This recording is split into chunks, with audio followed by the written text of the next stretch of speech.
ওই তুমি তোমার ফোন নিয়ে যেতে ভুলে গেছো। আবার পিছু ডাকছে। কতবার বলেছি কোথাও বেরোলে পিছু ডাকবে না, দিলে তো কাজটাকে বিগড়ে।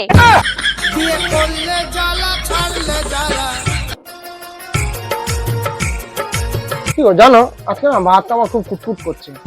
বলো কি গো, তার মানে তো এবার তোমার অনেক টাকা আসবে।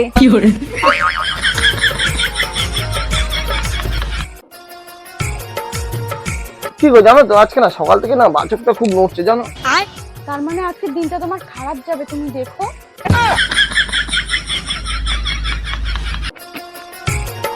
কি গো জানো, পূজা সুব্রত আছে না, ওদের মধ্যে নিশ্চয়ই কোনো চক্কর চলছে। কি যে বলো না তুমি। দেখলে টিকটিকি রাখছে, এইবার তো আমি পুরো শিওর হয়ে গেলাম।